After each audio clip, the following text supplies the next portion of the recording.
Okay, so what we're looking at here is the pectoral girdle, which is made up of two bones, the scapula and the clavicle.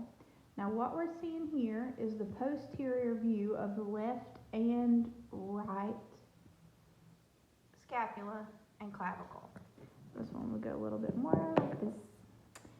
Alright, so I do want you to be able to side things.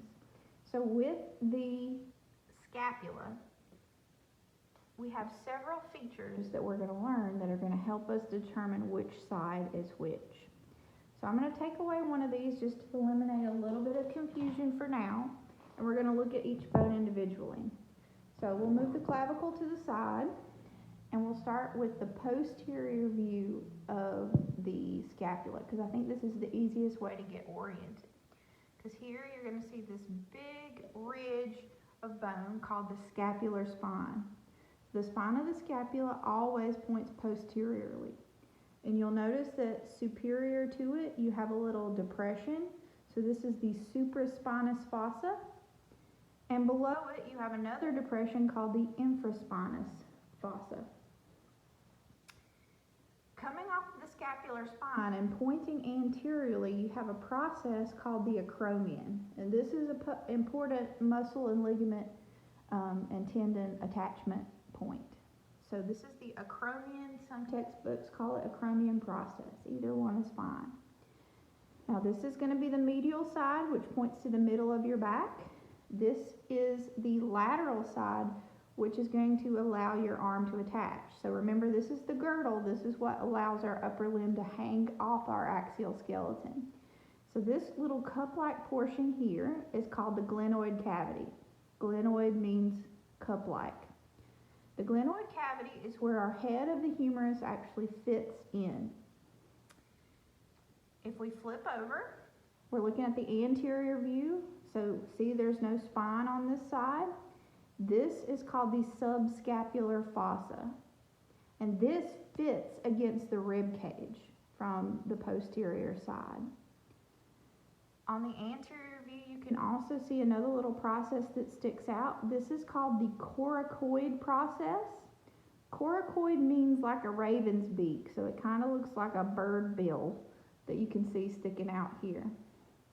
You also have a little notch here called the suprascapular notch, as well as you can see the medial border again from this view.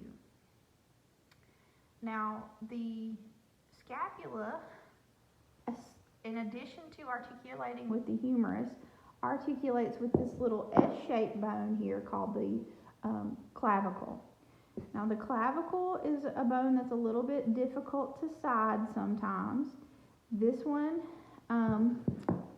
has two distinctive ends. One end is flat, kind of like a spoon, and the other end is flat, more like a mallet or a hammer. This end is always going to point towards the medial side. This end will always point towards the lateral side. The spoon end points towards the scapula. So, think about it logically as well. So it's sort of S-shaped in curvature. If you look in the mirror on yourself, you can see part of your clavicle or collarbone sticking out many times. If you can see it sticking out, it can't be sitting like this in your body. It has to be sitting like this. So mallet end is medial, spoon end is pointing towards the scapula, and then the curvature is pointing out on the sternal side. You also have a little bump that always points down in anatomical position. So using that, here's our clavicle, which will articulate with our scapula. So if we look here at this one, we can see how this articulates with the acromion process of the scapula and curves around the rib cage to meet the sternum anteriorly. So remember those clavicular notches that we looked at earlier in the axial skeleton? The sternal end of the clavicle fits into the clavicular notch. So how we're looking at this model is basically anatomical position. Here's posterior, lateral, so this is where the arm would be. This is the middle of the back here. The clavicle is projecting around anteriorly to meet the sternum in the front of the body.